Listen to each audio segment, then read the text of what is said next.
Boa noite, pessoal. Tudo bem? Satisfação mais uma vez. Estamos aqui pela Casa Fraterna Novo Caminho, iniciando mais essa live. Vamos ter oportunidade. Agora a gente voltou ao início do Evangelho, né? Então a gente vai ter oportunidade de continuar estudando o capítulo 1. Vamos esperar o pessoal entrar. Boa noite, boa noite. Vamos lá. Está no capítulo 1 e o item hoje, os itens, melhor dizendo, 5, 6 e 7. São aqueles introdutórios, itens introdutórios. Hoje a gente fala sobre o Espiritismo. São breves comentários, né, rapidamente, só para a gente fixar e seguir essa linha didática do que o Kardec propôs. Vamos esperar o pessoal entrar. Vamos lá. Lembrando aqui, né, de cada um pegar a sua água para poder ser fluidificada durante o estudo. Correto? Então aguardemos.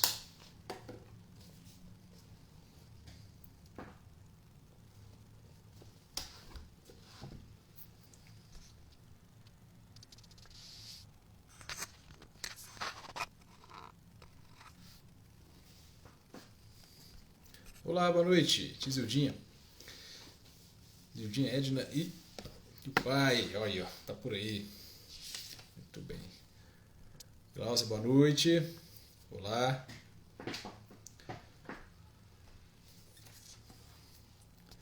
Vamos aí.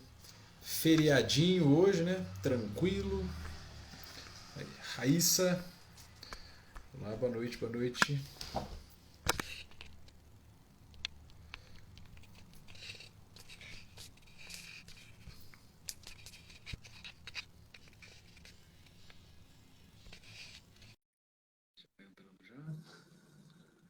Muito bem.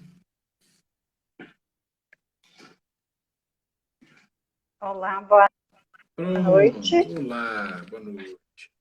Deu certo. Então um pouquinho o volume. Aí. Muito bem.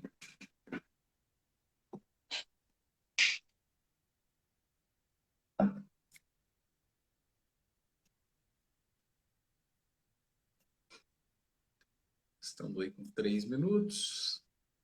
Mais um minutinho. Viramos para o quarto minuto aqui, a gente já inicia. E dá prosseguimento.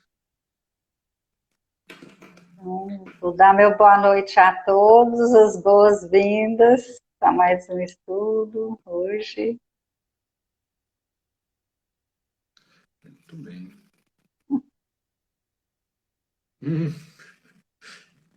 Tá certo.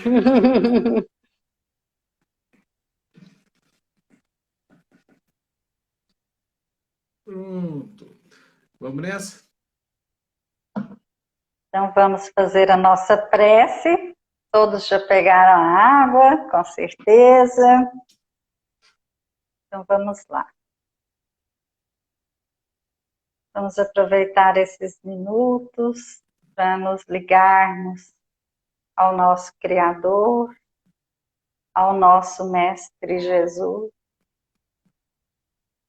Primeiramente, vamos agradecer por todas as bênçãos endereçadas a nós.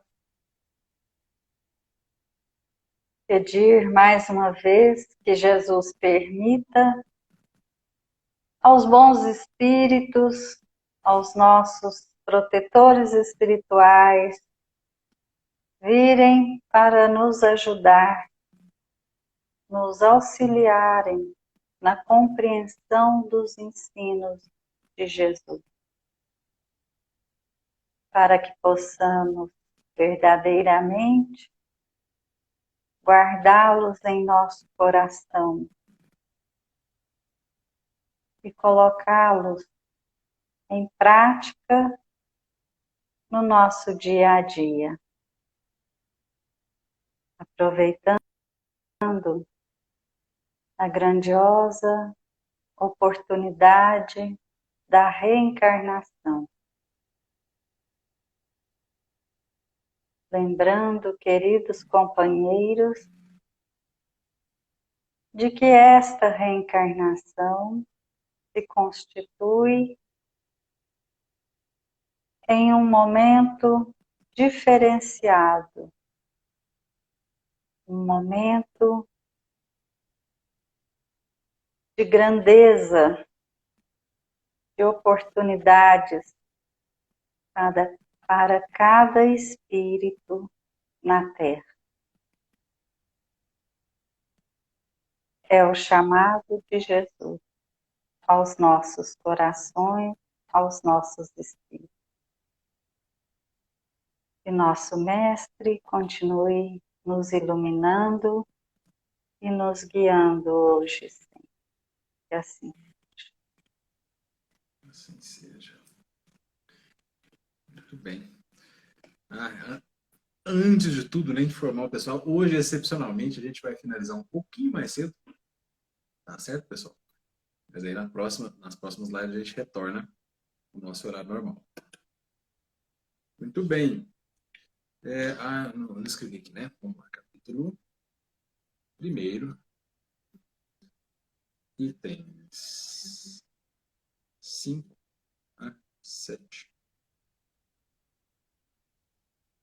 Capítulo 1, item 5 a 7. Isso mesmo. Isso aqui, boa noite. Isso aqui. Peraí. Diz que fixou, né? Vamos ver aqui.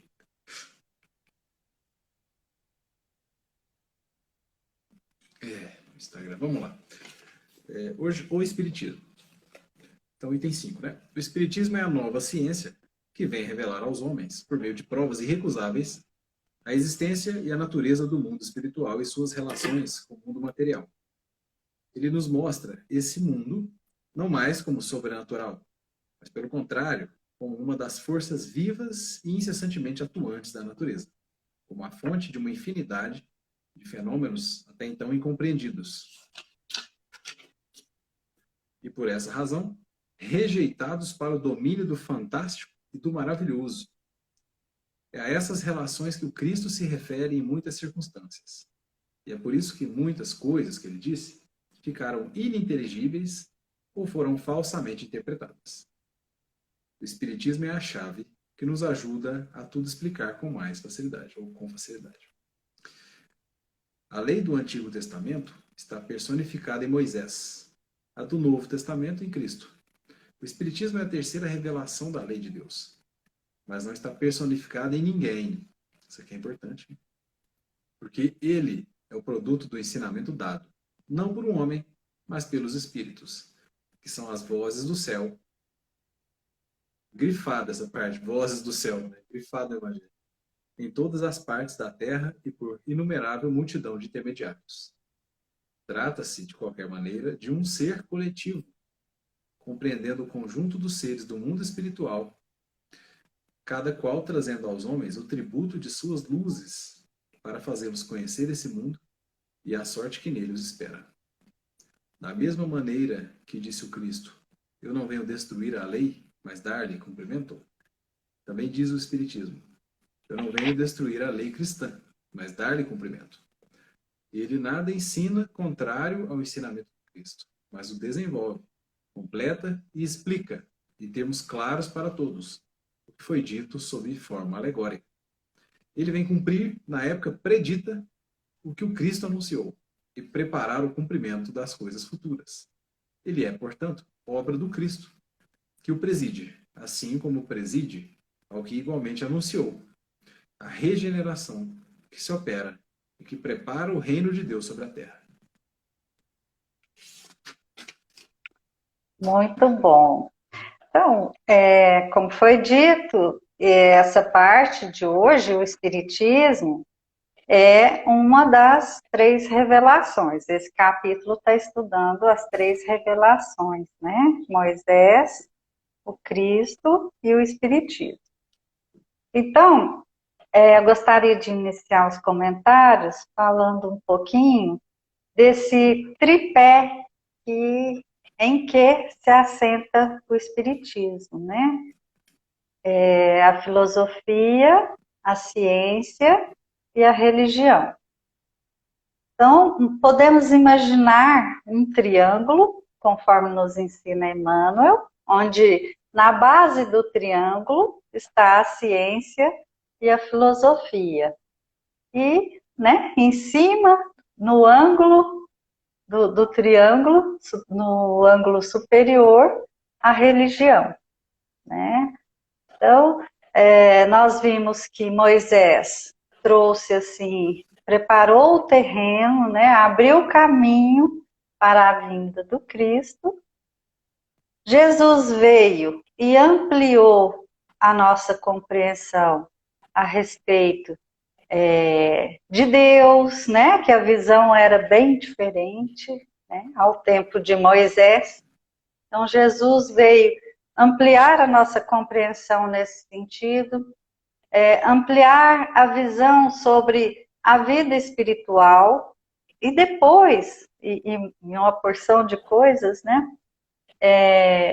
E depois o Espiritismo, então, veio alargar um pouco mais essa compreensão e a gente ressalta, nenhum deles destruiu a lei, realmente, né? Completou, ampliou a compreensão e nos trouxe mais elementos, mas nenhum deles destruiu a lei que estava posta, assim como o Espiritismo também não o faz, né?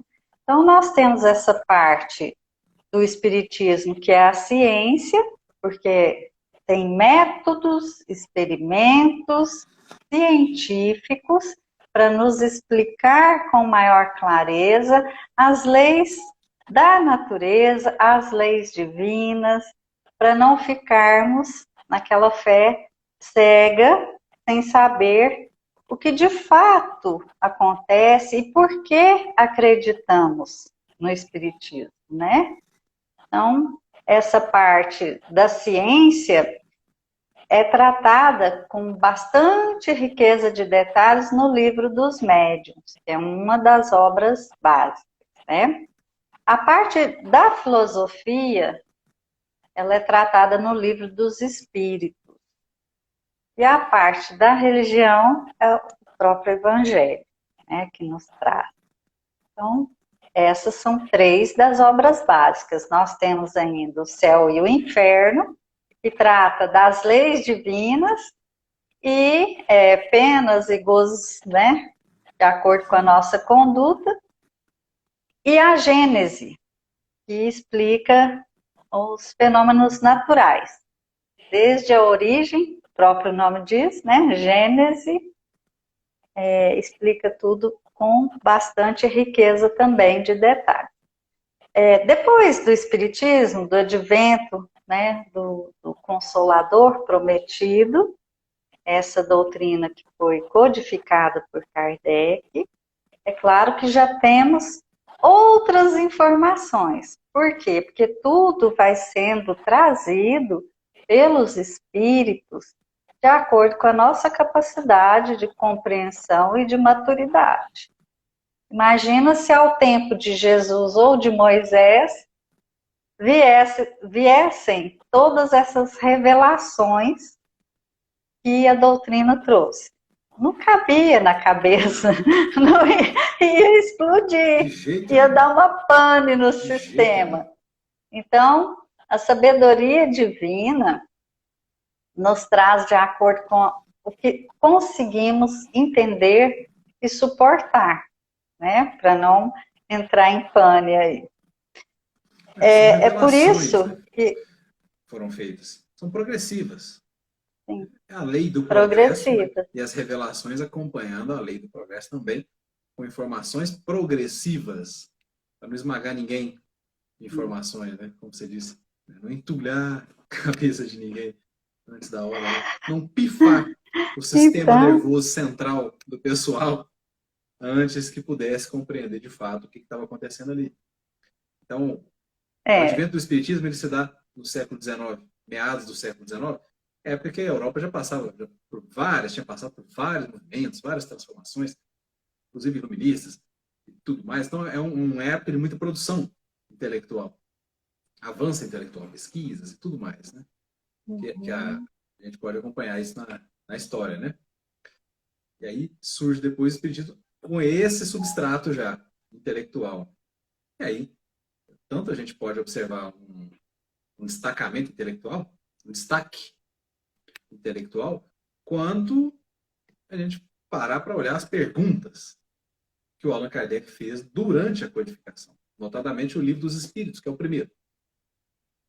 O primeiro deles. É o livro de perguntas e respostas. É o livro de perguntas e respostas. Sobre o quê? Sobre um monte de coisa, sobre tudo que era possível perguntar. E depois teve uma segunda edição, que na verdade o Livro dos Espíritos teve duas edições. Né? A primeira com 500 e alguma coisa perguntas, a segunda com 1019, alguma coisa assim. Pergunta. A segunda edição, então, bem mais completa.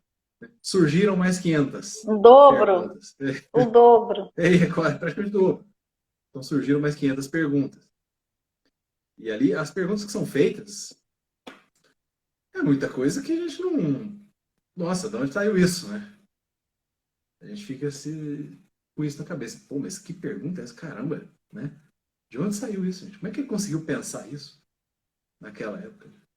Prova que era o sujeito capacitado, né? Sim, Kardec foi longamente preparado para essa missão. Né? É claro que o espírito Kardec, né, ele teve aí um longo trabalho de esforço próprio, não é que ele foi assim magicamente preparado, mas ao longo do tempo, pelo seu esforço e a confiança que ganhou na espiritualidade superior, então ele recebeu essa importantíssima missão de codificar, né, esses ensinos que estavam espalhados, vamos dizer assim. E não era nem um menino. Mas isso, né? não. Era quase um idoso já, para falar a verdade. Já tinha mais de 50 anos quando recebeu a missão. Ele nasceu em 1804, né? E, salvo engano, foi 1856, né? Um ano antes da publicação do Livro dos Espíritos, que ele recebeu a missão. Recebeu, né? Recebeu ali do Espírito de Verdade. É o espírito familiar, né? Quem está aí? É um espírito familiar. Está mais ou menos assim no Obras Póstumas. Tem um relato lá. Obras Póstumas é um livro interessante que foi lançado após a morte, né? Por isso, Obras Póstumas. Com relatos, inclusive, da codificação. Então tem lá relatos parecidos com a agenda. Vamos pôr assim, Lyon, tal, 15 de outubro de 1858, por exemplo. O espírito tal falou isso e aquilo. O médium, né, pelo meio do médium tal, não sei o quê, não sei o quê. Então tem relatos interessantes, dentre os quais sobre a própria codificação. E ali a gente consegue... Tipo os bastidores, assim? Os bastidores da coisa. Tem ali bastante coisa. Tem, inclusive, depois que lançou o Livro dos Espíritos, a parte do Auto de Fé de Barcelona, foi quando, na época, os comandantes da igreja, vamos dizer assim, né, para não falar que é igreja, os comandantes da igreja, à época, ordenaram que fossem queimadas as cópias de O Livro dos Espíritos, né, que chegaram em Barcelona, justamente. Então, auto de fé, auto com U, auto, folha, né, no direito a gente está acostumado com isso. Autos, número, né, o processo tal. Então, é um auto de apreensão, por exemplo. Né? Tem lá as apreensões que foram feitas, está descrito ali. Nesse caso, auto de fé. Olha o nome que era. Por que auto de fé? A igreja fazia. A igreja estava no comando. Aí mandou queimar tudo. Uhum. Queimou. E aí, no filme do Kardec, tem essa parte. Para quem assistiu, né? Vai conseguir lembrar. Quem não assistiu, recomendo. É um filme bastante interessante. Pega, lógico, né? Só um pedaço da vida do Kardec. Mas já dá para conseguir entender mais ou menos como é que foi. E eu tenho certeza que foi baseado ali grandemente também, né, nas obras póstumas, além do pessoal ali, né, os demais relatos. Para reconstruir isso, né, século XIX, né, deve ter sido muito complicado. Então. Mas aí relata essa parte. Que o Kardec, né, soube desses livros queimados e tal, a espiritualidade falou, calma, não precisa ficar aí, né. Isso tem obras póstumas também, dessa parte. Fala, calma, não precisa desesperar, não. Isso aí nada mais é do que uma propaganda. Tá queimando, mais gente vai se interessar. Gente que nem tinha ideia disso. Que existia chamou a o Livro dos atenção. Espíritos, vai saber que teve um auto de fé que queimou vários exemplares do Livro dos Espíritos.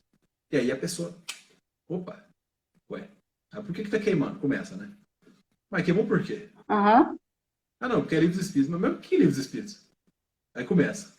Né? O que é isso? Então fez O que exatamente, nem é estava isso? no radar da pessoa.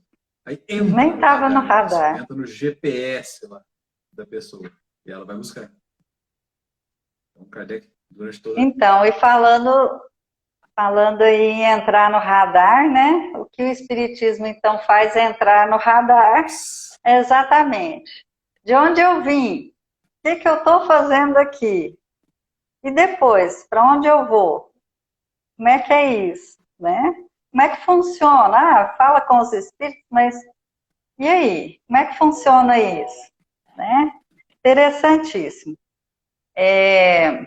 Então, vem tratar justamente das relações entre o mundo terreno e o mundo espiritual, como se dá isso, que utilidade tem isso, né? Então, como fala aqui, o Espiritismo é a nova ciência que vem revelar aos homens, por meio de provas irrecusáveis, já que é uma ciência, né? A existência e a natureza do mundo espiritual e suas relações com o mundo material. Pouca coisa, pouquinha coisa. Quase nada. Simples. Quase desprezível. Não é? Desprezível. Desprezível. E das partes mais interessantes é tirar, como está escrito aqui, do sobrenatural, dessa categoria sobrenatural. Parece um negócio atingível, inatingível. Uhum. Parece um negócio que, né, fica naquele plano do misticismo, aquela coisa que ninguém sabe exatamente o que quer, fica inventando teorias sobre isso. Tira. Acaba com isso. Nessa parte. Exato. Desmistifica. E aí coloca luzes sobre o que estava obscuro. Aí você começa a enxergar direito. Opa, né? Não é bem aquilo, não. Não é só demônio, por exemplo, que se manifesta. Uhum. Então tinha essa crença, né? Que é demônio que se manifestava. Boa noite. Era demônio que se manifestava. E aí, isso acaba, né? Pela tradução bíblica, daimon. Daimon significava gênio. O gênio podia ser bem ou mal. Pode falar expulsar os Sim. demônios. Né? O gênio. Podia ser bem ou mal. Lá no caso, geralmente estava ligado com obsessão. E aí, claro, não se tratava de espíritos que queriam algo de bom em relação a alguma pessoa que estivesse sofrendo ali, né? Mas aí, novamente, o Espiritismo coloca luz sobre isso aí. Qual é o detalhe? Se propôs a estudar. Como a gente falou aqui, o Kardec não era nenhum menino. Pelo contrário, ele tinha passado os 50 anos de idade. Quando recebeu a missão, começou a codificação, né? Da doutrina espírita. Então ele já tinha ali, e ele era um homem de ciência, né? Muito sério, sim. muito prudente. Então, já maduro, bem maduro mesmo, com experiência, não só intelectual, né? De vida. Não era nenhum garoto. Por isso que conseguiu fazer esse trabalho tão sério. Né? Entregar esse produto aqui do trabalho, melhor dizendo, né? Entregar esse produto do trabalho. E aí, trazendo todos esses fenômenos de comunicação espiritual entre, né, o plano corpóreo e o incorpóreo, vou colocar assim, a coisa fica natural, né? Vê que nada mais é do que um fenômeno natural que até então não havia sido estudado. Basicamente isso. Por quê? Veja só, que essas coisas também não são tão divulgadas, não são tão estudadas, né? Aí a gente tem que sair catando informação. Antes do Espiritismo, quantos e quantos fenômenos ocorreram? Alguns famosos, notáveis. Das pancadas em Hydesville, da família Fox. Fenômeno da famosa tiptologia, que é pancada. Comunicação por meio de pancada. Cada pancada uma vogal. Uma letra, melhor dizendo, não só vogal. Consoante também. Do alfabeto. E aí conseguiram estabelecer ali uma comunicação com o espírito, né? Vale a pena conferir essa história, viu? Da família Fox, no estado de Nova York, século XIX também. E chama Hydesville, a cidade. Enfim, se colocar família Fox e tiptologia, o Google já faz o serviço para a gente lá, localiza a informação, a gente consegue pesquisar e entender. Outros mais. Sempre esteve aí, né? Esse plano, esse tipo de atuação, essas informações sempre estiveram, digamos, suspensas, no ar. E aí ficava aquela coisa, era Desde medo, lá, né? Não entendi o que é. as pitonisas, desde os tempos mais recuados da humanidade, os fenômenos mediúnicos sempre ocorreram, mas era assim, ficava muito no plano do misticismo, né? Nossa, como é que falava? Não é enviado, é iniciado, Iniciar. os iniciados nos mistérios, não sei das quantas, né? Vários termos. Então ficava assim, como se fossem seres com dons especiais e particulares, quase particulares, assim, né? Sobre-humanos, por aí afora. Então, o Espiritismo veio realmente revelar, né? Tirar o véu, Simplifica, né? De tudo isso aí. Simplifica. Um desses precursores chama Andrew Jackson Davis, por exemplo. Nem estudou muito, nem estudou assim, direito, né? E entrava em transe mediúnico e atendia, né? Fazia consultas, ele espécie de consultas, né? E prescrevia tratamentos que funcionavam.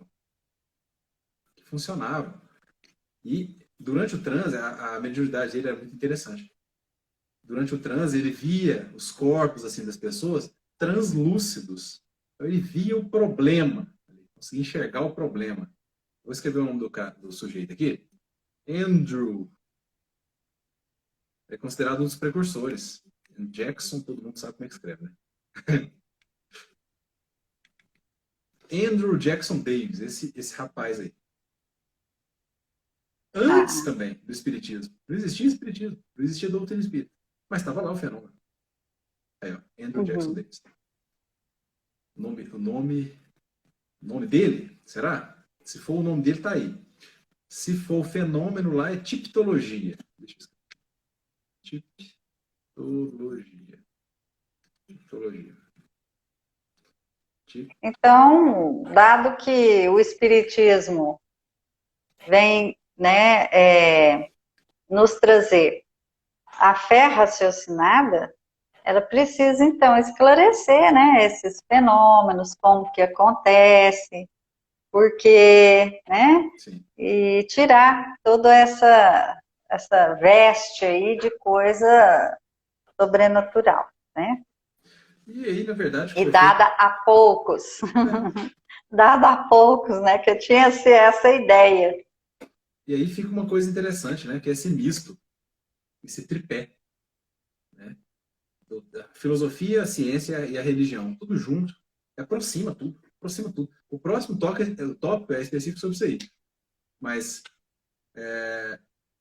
por exemplo, durante a codificação, né, vários espíritos se comunicando, trazendo ali lições de moral, lições de vida, lições de como se orientar. Isso é filosofia pura. Isso é filosofia. De onde que eu vim? Para onde que eu vou? Qual é o meu papel? Ajudando a entender o nosso papel, né? Como seres humanos, como espíritos encarnados. Então, e aplicando-se um método próprio, já que o telefone só toca de lá para cá, né? A mediunidade funciona assim. Se o espírito quiser falar, ele não vai. E não tem quem obrigue. Né? Então, não tem como aplicar o mesmo método experimental que a gente está acostumado, as ciências ordinárias, terrenas, atrasadas ainda. Se a gente for pensar em evolução espiritual, evidentemente está atrasado. Nós somos o máximo, então, agora? Maiorais, né? Não, nós não somos os maiorais. A gente tem algumas informações, já tem bastante coisa descoberta, mas falta muito mais a se descobrir. Né? E a gente tem que prestar atenção na nossa capacidade, na nossa limitação mesmo espiritual, aceitar isso, continuar pesquisando sempre. Só que nem tudo vai ser observável pelos métodos ordinários. O Espiritismo é a prova disso. Não tem como. Você fazer em laboratório... Nós temos outras percepções além dos 5 sentidos. Não tem como. Né? Aplicando esse método ordinário, experimental e tal, não vai ter como comprovar nada, né, desse método aí. E aí, qual é a força do espiritismo, né? Como então? Mas por que então que vale alguma coisa?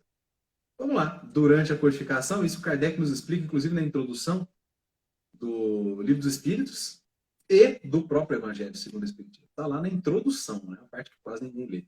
Mas é interessante para pegar esses detalhes. Comunicações chegando de tudo quanto é lugar. Para ele, mandando para ele. Várias comunicações, no mundo todo, Europa toda. Né? Ah, mas e daí que está chegando comunicação de todo lado? Tudo bem, mas e se todas concordam? Né? Se as principais concordam? Não todas. Tem, lógico, né? Que, imagina, se não teve alguém tentando atrapalhar o trabalho. É óbvio que teve, sempre tem. Sempre tem. Sim. Então lá também não foi diferente. E aí são duas bases, então, que a gente consegue enxergar, que dão esse crédito, né?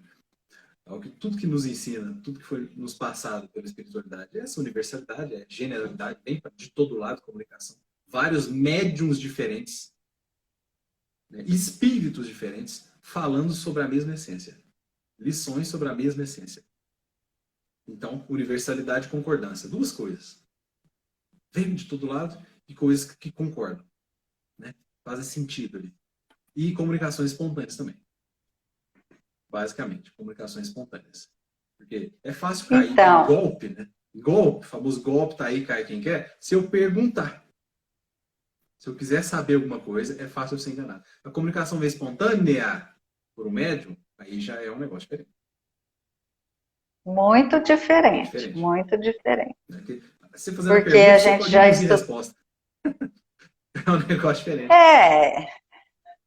E outra coisa, a gente já estudou anteriormente, né, que tem uma galera aí de plantão doida para aprontar umas artes, vamos dizer assim. Então, quando a gente começa a perguntar, principalmente coisas banais, corriqueiras, a gente corre um sério risco de ter respostas de entidades que nem conhecimento têm, que estão, digamos assim, espíritos levianos, zombeteiros, né? Porque os espíritos sérios se ocupam de assuntos sérios. Não é isso? Nem vai lá para responder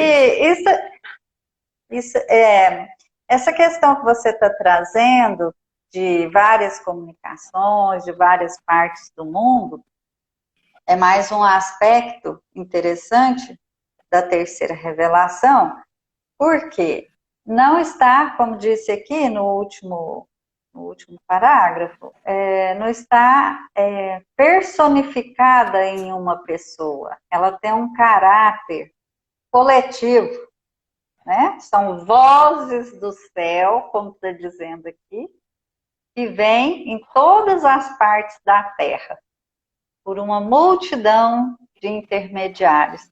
E olha como que isso é uma prova inconteste, que não é de uma pessoa, porque como que uma mensagem, ou algumas mensagens, ou várias mensagens vão chegar com o mesmo teor, de várias partes do mundo, obtidas através de médiuns diversos e concordarem no conteúdo, não é?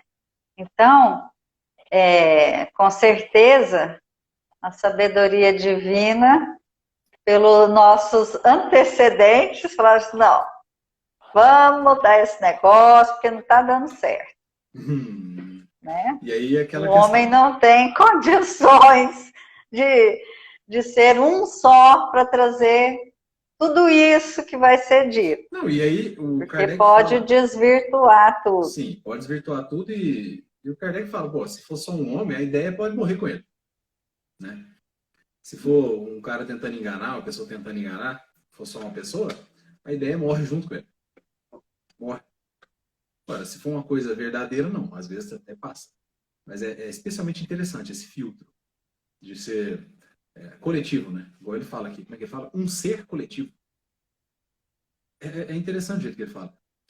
E outra coisa, não estar personificado em ninguém prova o equívoco de se utilizar a expressão kardecismo. Isso é fora de dúvidas, né? Eu vi um vídeo do Divaldo falando sobre isso esses tempos. Espiritismo é isso aqui. Esse é o espiritismo. Essa é a doutrina espírita. Então, kardecismo, Então, embora várias pessoas se utilizem desse termo para fazer referência, né? O espiritismo é um só, né? A base espírita pode ser usada para outras coisas? Pode. Mas o espiritismo é um. Né? E o Kardec ele não quer para ele. Está muito claro nesse texto aqui, porque foi ele que escreveu. Ele não quer para ele. Por quê? Porque não é dele. Começa aí. Ele falou, são os aliás, espíritos, a semelhança do que o Chico Xavier faz, né? Quando tentavam atribuir a autoria de alguma coisa a ele, ele falava, não, nada. E outra, quando tentavam doar alguma coisa para ele, oferecer recompensa para ele, ele falava, mas eu não posso receber. Eu nem sou o autor disso aqui. Eu só escrevo, tipo assim, eu só recebo a mensagem. Eu sou só um mensageiro. Ele falava umas coisas desse tipo, né? Chico Xavier. falava. E tanto que Kardec, ele se utilizou de um pseudônimo. Tanto que ele não queria atribuir a ele, que ele usou um pseudônimo. Kardec Né? nem é o nome dele. O nome verdadeiro dele era outro. Não é? E sobre essa questão do caráter coletivo, olha, lá na Gênesis, no capítulo 1, ele é todinho sobre a revelação espírita. Verdade. Né? Então, tem coisas interessantíssimas, e lá no item 45, ele fala justamente dessa questão, caráter da revelação espírita, o título do capítulo 1 da Gênese. Ele fala assim, ó, rapidinho, aqui o item 45. A primeira revelação teve a sua personificação em Moisés, a segunda no Cristo. A terceira não a tem em indivíduo algum. As duas primeiras foram individuais, a terceira, coletiva. Aí está um caráter essencial de grande importância. Ela é coletiva no sentido de não ser feita ou dada como privilégio a pessoa alguma. Ninguém, por consequência, pode inculcar-se como seu profeta exclusivo. Não tem profeta exclusivo na terceira revelação. Foi espalhada simultaneamente por sobre a terra a milhões de pessoas de todas as idades e condições. Olha, que coisa importante. Isso é verdade. Né? As médias. Desde a... lembrando que as médias aqui são parênteses, né? Cortando. Que auxiliaram também o Kardec eram adolescentes. As primeiras que auxiliaram no Livro dos Espíritos eram adolescentes. Né? Vamos lá. Então é isso. Né, foi falhada simultaneamente em vários pontos da Terra, não está atribuída a uma só pessoa, e isso é mais uma das características da terceira revelação. Sim. E trouxe aí elementos que ele chama aqui de chave, né? A chave que nos ajuda a explicar as coisas, né? Com mais facilidade, com facilidade. E isso se aplica também aos ensinamentos bíblicos, claro, porque muita coisa na época ficou nas entrelinhas. A gente não conseguia entender. Não conseguiria entender. Sem esse auxílio, sem esse novo mundo, entre aspas, né? Novo velho mundo. Já estava aí, só. A gente só não sabia se comunicar com eles, não sabia, né? Mais ou menos como é que funcionava e tal. Então, aquela coisa obscura toda obscura. E aí, o Espiritismo trazendo essa chave, tendo por objeto de estudo, né, essa comunicação, acaba entrando nisso, facilitando os ensinamentos. Novas luzes. Né? E aí fala que preparar o cumprimento das coisas futuras. Né? Vem cumprir na época predita que o Cristo anunciou e preparar o cumprimento das coisas futuras. Lembro aqui que o capítulo 6, que é o Cristo Consolador, tem o item 5, lá ele fala assim que venho como outrora, estive entre as ovelhas desgarradas de Israel e tal, fazer cumprir, né? Mais ou menos nesse sentido assim, de trazer as revelações e tal. Vale a pena também dar uma olhada, né? O Cristo Consolador. A gente vai passar por ele, mas só para contextualizar. E o que havia sido predito por Cristo, né? Que o presídio e tal, ele fala que é a obra, né? Nada mais, nada menos do que a obra do próprio Cristo, já que se destina a facilitar o entendimento das coisas, das informações trazidas por Cristo. Então, faz parte da obra do Cristo também. Esse espírito, que se auto-intitulava verdade, estava por trás de toda a codificação, né? Estava sobre a influência direta do Cristo. Direta. A mensagem de fundo do Espiritismo nada mais é do que o amor. Mais uma vez. Mais uma vez. Essa força, essa potência, a maior potência do universo. E aí ele fala, no final, que é interessante, né? Século XIX, que não tem a data, já que não se trata de uma comunicação de espíritos, né? Mas sim do Kardec. Mas ele fala o seguinte: é a obra do Cristo que o preside, assim como preside ao que igualmente anunciou. 2 pontos. A regeneração, que se opera e que prepara o reino de Deus sobre a terra. Regeneração. Período que a gente está agora. Só apenas isso. Né? Só, apenas isso. A gente está agora, 2021. E aí, por exemplo, né, a pandemia, com essa finalidade espiritual da pandemia, que nos é ainda um pouco obscura, né? A gente fica em dúvida, né? Fica chocado, o tempo todo chocado com isso. Mas é mais um flagelo destruidor que já havia sido abordado no Livro dos Espíritos, no capítulo específico da Lei de Destruição. Que a Lei de Destruição ela é inerente a esse tipo de mundo que a gente vive. Porque o nosso perfil é desse. A gente é desses. A gente destrói e é destruído ainda. Muito materializado. Então, esse tipo de coisa vai acontecer ainda. Lógico, a gente faz sempre a nossa parte, reza, né? Tem que fazer. Há momentos que a gente vai se questionar, momentos que a gente vai sofrer, momentos que a gente vai... Né? Recentemente, eu ouvi numa casa espírita o presidente da casa fazendo uma chamada de atenção assim a nós cristãos. Ele disse assim: não há motivo para pânico, para desequilíbrio. Vamos lembrar os primeiros cristãos. Tudo o que eles passaram. Eles foram perseguidos, foram açoitados, apedrejados, e todas as vezes que perguntavam a eles: vocês querem desistir? Se vocês desistirem, vocês viverão. Se não, vocês serão mortos.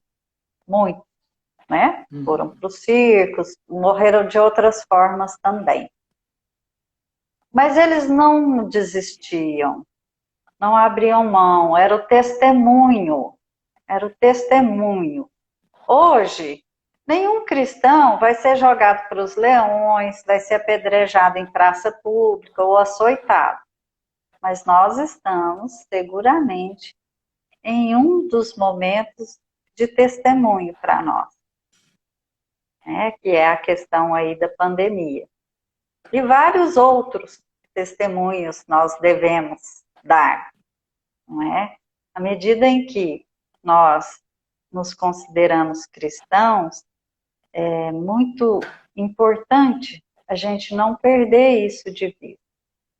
Nós estamos na Terra com o objetivo de evoluir, de progredir espiritualmente. A Terra é uma abençoada escola, o nosso corpo um abençoado instrumento. Mas somos cidadãos universais, seres espirituais. Então, vamos ter fé raciocinada, né? A doutrina vem nos explicar, como eu disse lá no início, o objetivo de estarmos aqui, de onde viemos e para onde vamos. Então, vamos nos lembrar que desde sempre nós estamos aqui de passagem, temporariamente, e que este corpo é uma vestimenta temporária. não vamos nos apegar em demasia ao que acontece a essa vestimenta. Vamos nos apegar ao que nos acontece ao espírito e aproveitarmos as lições desse momento, nos prepararmos para os nossos testemunhos, para a gente não perder o fruto de tudo que foi feito até aqui, não é? Sim. Reforçar. Continuar reforçando, né? Porque nós não somos do mundo, nós estamos no mundo. Claro, a gente vai aproveitar também as coisas daqui, estão aqui para ser aproveitadas também, mas Sim, com com equilíbrio. certeza. Com equilíbrio. E o equilíbrio é o quê? É não ficar, como você disse, né, focada só nessas coisas. Da mata que toca a matéria. A gente ainda tem muito disso, né? Nossas tendências. A gente não consegue focar 100% no espírito. E Deus não vai exigir isso de nós agora. A gente também, se exigir isso, seria torturante para nós mesmos. Mas não ignorar de maneira nenhuma. Pelo contrário, tentar aproximar cada vez mais do centro da atenção. Da atenção, que é o desenvolvimento espiritual. É o desenvolvimento enquanto humanos. Esse desenvolvimento. E aí, aproximando essa visão, aproximar a visão espiritual. Aí a gente começa a ter uma consciência ampliada. Sobreleva a humanidade. A gente consegue operar de maneira mais tranquila. Sempre de maneira mais tranquila. Ao despertar dessa Você falou uma coisa muito importante aí, Diego, sobre a gente procurar viver bem enquanto estamos aqui na Terra. É isso mesmo que a doutrina nos ensina, né? Viver bem, equilibradamente, né? E com alegria, sim. Com alegria, sim. Né? Sem nunca descurar da parte espiritual, moral. Essa é a verdadeira propriedade. É a única propriedade. O resto é investimento que vai ser perdido. É aquele investimento que vai ser perdido. Nada corpóreo. Né? O que for corpóreo fica, o que não for, a gente leva. Basicamente assim, né? É aquele investimento de retorno zero. Ninguém quer. A gente entendendo isso, a coisa acho que fica um pouco mais tranquila, pra gente começar a caminhar no sentido de nos desenvolver espiritualmente, moralmente, tomar conta mesmo, né? De si, ser assenhorar do que a gente quer, do que a gente pretende, ou pelo menos quer ser, né? Do que a gente se inspira ao menos. Então é isso. Por hoje, acho que só. Né? Então, agradecemos uma vez mais pela companhia nesse feriado, né? Podia estar aí fazendo nada, dormindo, fazendo tudo, inclusive nada. E aí, no entanto, estamos aqui, ó, 10 guerreiros firmes aqui, estudando juntos, tentar nesses breves momentos, né? Aprender juntos, a verdade é essa, a gente está sempre aprendendo. Então, fica aqui nosso abraço, boa noite a todos, agradecimento pela companhia, agradeço também, mais uma vez, pela parceria na live, e fiquem todos com Deus. Abraço. Eu agradeço também a presença de todos, né? Essa partilha dos ensinos do Evangelho e que a gente possa nele se fortalecer cada vez mais. Obrigada, Diego, também. Imagina. E uma boa noite para todos. Boa noite, tchau, tchau. Tchau.